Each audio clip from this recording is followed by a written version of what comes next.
Hello everyone, my name is Anthony Shivkumar, and in today's video we're going to delve a little deeper into the process of getting the CEVA FSM300 AHRS operational with the Nordic SEMI 5340. I'll cover the hardware connections, the configuration of the Zephyr device tree files, specifying the pin connection between the sensor and the Nordic SEMI 5340, the step-by-step sequence needed to activate the AHRS, and lastly we'll examine the logic readings to observe the actual bit transmission and sequence of the commands. So let's dive in. So when I was first trying to interact with the CEVA FSM300 and the Nordic SEMI, most of the examples, as I mentioned in my previous video, was for the STM32 microcontrollers. So porting the code and making it work with the Nordic SEMI wasn't particularly straightforward because the FSM300 has two types of programs on it. You could get the Bosch version or you can get the CEVA version, and the CEVA basically has the AHRS code written into it. And the sequence of steps required for you to read the data is a little bit, wasn't as straightforward as I thought it would be, mostly because of the documentation and the confusion behind what sensors and what reference manual you need to read in order for you to get the data. So I got in touch with one of the CEVA representatives, and they had given me some feedback as to how I could go about making the system work with the Nordic SEMI. So I'd written an email, and they had got back to me saying that that there is a couple of documents that you would need to reference in order for you to get it to working, and I will share all these documents in the link in the description below. And what's important to know that every time you send any data, you will realize that there is the first 4 bytes is the header, and the first 2 bytes will be the length of the packet, and then you'll have the channel and the sequence number. So this is basically how the data is going to go from bidirectional, whether you're sending it from the Nordic SEMI to the CEVA FSM300 or vice versa. And this is the information that is needed in order for us to communicate. So knowing this, let's dive a little deeper into the connections of the system and how the sequence of messages and how do you get the system started. And then from there we'll analyze the data in the logic analyzer to get a deeper understanding of what the sequence of commands are. Before we dive into the code and the sequence, let's look at the device tree first. When we go right to the boards directory, you will find something called the NRF5340 CPU overlay file, and here I have all the pin connections of the module. Now the module has this particular module has a couple of pins. It has things like interrupt, waken, and reset, boot in, and the SPI communication pins. So it basically requires a lot of pins in order for us to communicate with this device. So let's have a look at how I configure the Nordic SEMI to interface with all of these pins so that we can get this working. So the pins that we're looking at is the reset pin, the boot pin, the waken pin, and then there is also an interrupt pin. So the way you do it is basically create an alias, and in here you'll notice that I have things like the waken pin is going to be GPO1 with pin number 11, or port 1 pin 11. The boot in will be port 1 pin 10. Then the CS pin up here, I'm not using it directly from here, and then we're using the button pin, which is going to be a GPI of port 0, and this is going to be of pin 4. And these are the important pins that you need just to get the system started, because each time there will be any data that is readily available, it's going to send us an interrupt, and once that interrupt is basically saying, hey, we've got some data ready, read from me. How do we sense that and basically process the information? And then here you'll have all the SPI pins.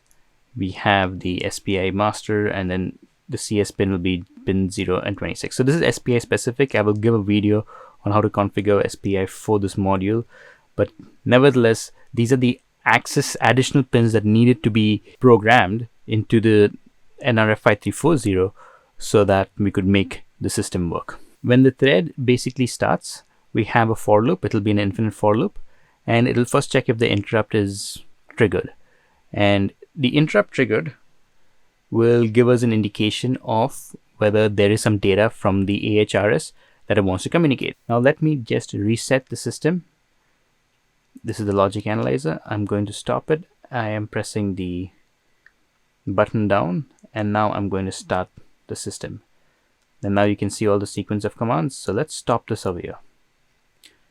And you'll notice that though the Nordic was kind of powered off, the AHRS system was constantly giving us an interrupt and sending a signal saying, hey, I have some data ready. I've also configured my logic analyzer to show the interrupt, the reset button, the boot in, and the wake in. And once the reset was done, and this is all not the necessary data, we then start to initialize the system. Because as soon as we received this trigger, we then processed with the wake in, and then another data came in, sending some commands that would initialize the system. And the commands that we sent was, this is the packet. So you know that the first 4 bytes, 1, 2, 3, 4, is basically the header of the command, and 00101001 is the length of the packets, which is I think around, we can actually do a command over here, 10101. So if I do int of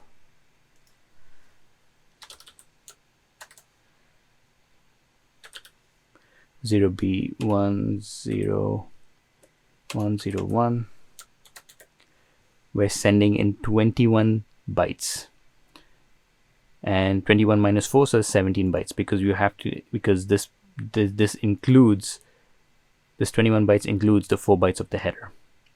And here we're sending in some commands, and here in this command we're telling it to write to this particular register this particular value, and we're going to go a little bit deeper into what these two values are.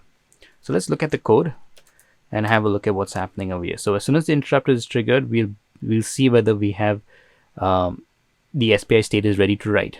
And if it's not ready to write, then it will go over here and it'll send some dummy packets, and then we see whether the reset is complete. If the reset is not complete, then we go into the FSM process int, and in the FSM process int we say that next time when we get a data ready system, we are going to trigger the wake in command, and we're going to tell it to do an SPI write. And you can have a look at this code because it's a little bit involved.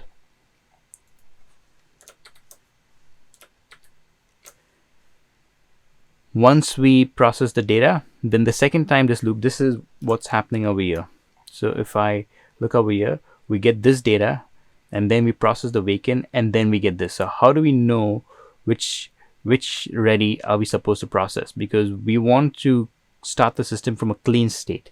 We want to let the system know that we're going to wake in, and then from the wake in we want to now start the sequence of commands.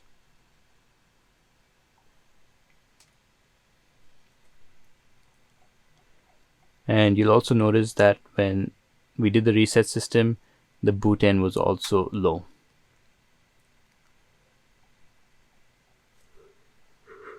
So to process this function is now when that interrupt triggers, we then say, hey, we have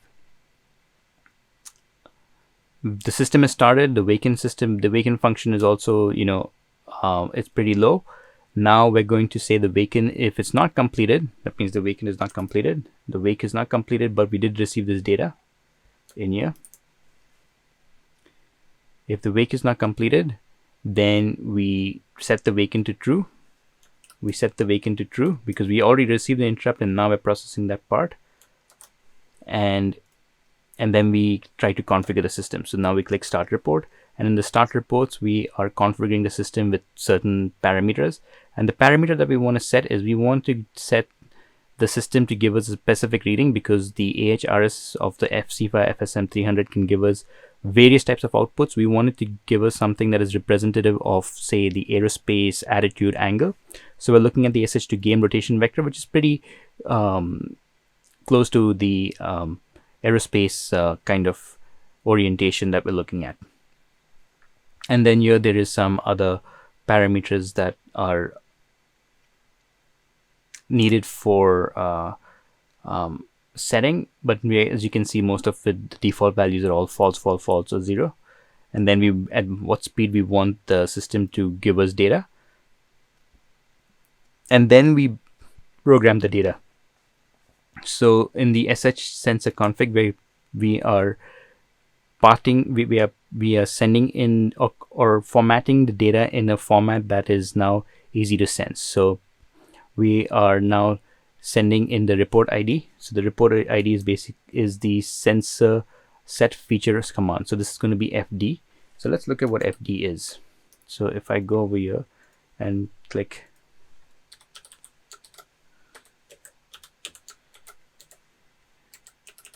we can even do a bin, and the bin is going to be this value, and this value we're gonna analyze this in the logic analyzer.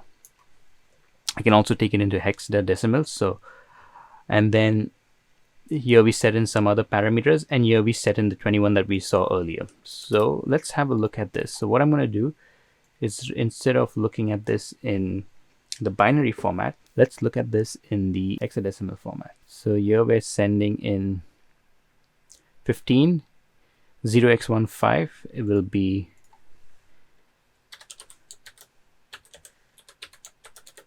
is 21, so 21 packets. That's written over here in this code over here, 21. The second in this third is the data that we're writing, that we're sending, the length of the packets, and then here we have a channel ID. So if we look into this code over here, he says that number 2 is channel ID and the sequence number. So this is the 0th sequence and the channel ID is 2. And here we are setting that 0xFD needs to be value 8, and 0xFD is this value here. So this is 0xFD. We're telling the sensor hub set the feature on, and we want this value to be 8, and 8 is, we got it from the previous function.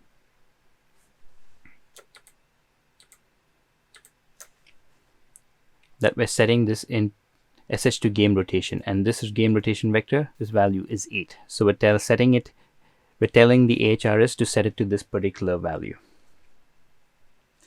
And then we send in the necessary commands to initialize the system. And once this initialized system is done, we send in the SPI image. We send in the data using SPI. And once it's all done, you will notice that when we go back to the thread, the initialization is completed. And once the initialization is completed, then next time when this loop triggers, or rather when the next time when the data is triggered, which is over here right now, you can see now it's just constantly sending us data. We do not need to write anything, but now we can read all the data. So what's happening is, now each time we do this, it'll now say else. There are a couple of print case commands that we can omit, so that we can make the system more faster. And now the reset is also completed, everything is completed, and now we can handle the reading properly. And here you'll have a look that it's reading on some information, taking all that data and deciphering it. And once the data is deciphered properly, we then do the print event.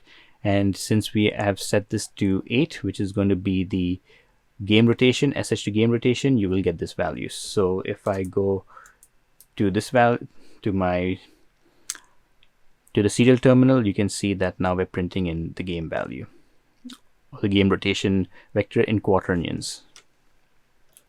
So let's have a look a little deeper into the logic analyzer code.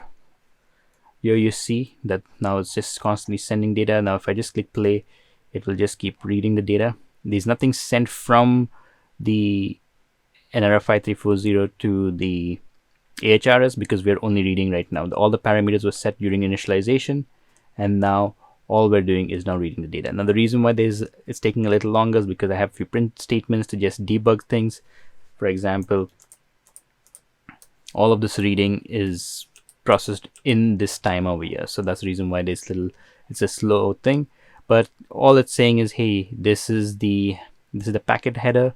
This will be the packet header 0xFB0x15, and we are sending in. Actually, this is the data. This is the packet header. So the packet length is going to be 0x15, and the sequence is, the channel number is going to be 3, and the sequence is 3. So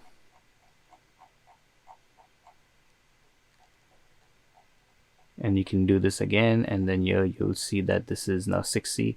The channel is, so each time the new data keeps coming in, it's going to basically increment by the number, and this is now 6C. So if I keep like going in, you will notice that even by his mail, he says the sequence number is how many times this is triggered and how many times have we been communicating. So now this is 0x72, and the next one will be 0x73. So if I go to the next one, you will see that the last bit of this header will be 0x73. So it keeps incrementing sequentially.